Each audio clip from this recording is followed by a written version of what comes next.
ঢাকা বিশ্ববিদ্যালয়ের কেন্দ্রীয় ছাত্র সংসদ নির্বাচনকে ঘিরে শুরু হয়ে গেছে সবচেয়ে গুরুত্বপূর্ণ সপ্তাহ।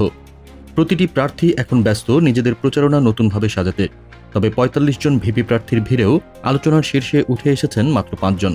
তারা হলেন ছাত্র শিবিরের সাদিক কায়েম, ছাত্রদলের আবিদুল ইসলাম খান, স্বতন্ত্র শিক্ষার্থী ঐক্যজোটের উমামা ফাতেমা, বাংলাদেশ গণতান্ত্রিক ছাত্র সংসদের আব্দুল কাদের এবং স্বতন্ত্র প্রার্থী শামীম হোসেন। প্রচার যুদ্ধে প্যানেল হিসেবে সবচেয়ে এগিয়ে রয়েছে শিবির সমর্থিত ঐক্যবদ্ধ শিক্ষার্থী জোট। তাদের প্রচারণার কন্টেন্ট এতটাই পরিকল্পিত ও সুসংগঠিত যে শিক্ষার্থীরা সহজেই আকৃষ্ট হচ্ছেন।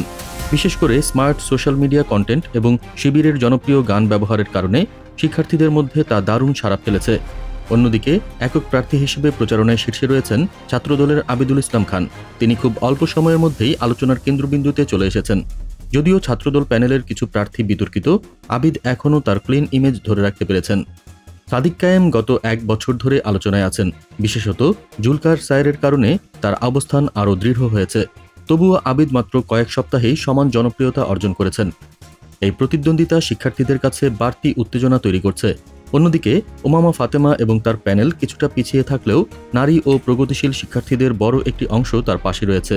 ফলে শেষ মুহূর্তে তিনি কোনো চমক দেখাতে পারেন কিনা সেটি এখন আলোচনার বিষয়। অন্যদিকে বাংলাদেশ গণতান্ত্রিক ছাত্র সংসদের আব্দুল কাদের শুরুতে প্রচারণার যে হাইপ তুলেছিলেন, এখন সেটি আর ধরে রাখতে পারছেন না। অভ্যন্তরীণ কোন্দল এবং সংগঠনের ভীষণ মিশন নিয়ে অনিশ্চয়তা শিক্ষার্থীদের দ্বিধায় ফেলেছে। তবুও গণ অভ্যুত্থানের একজন গুরুত্বপূর্ণ সমন্বয়ক হওয়ায় তাকে পুরোপুরি আলোচনার বাইরে রাখা যাচ্ছে না। তবে সবশেষে যে নামটি হঠাৎ করেই আলোচনার কেন্দ্রবিন্দুতে উঠে এসেছে তিনি হলেন স্বতন্ত্র প্রার্থী শামীম হোসেন।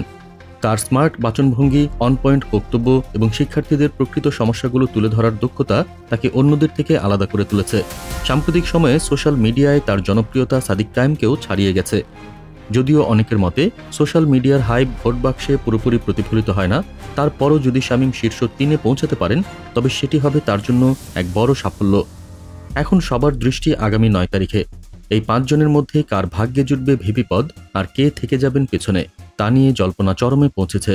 ঢাবি ক্যাম্পাস থেকে শুরু করে সাধারণ শিক্ষার্থীর আড্ডা পর্যন্ত একটাই প্রশ্ন করছে, কে হবেন ডাকসুর আগামী দিনের মুখ।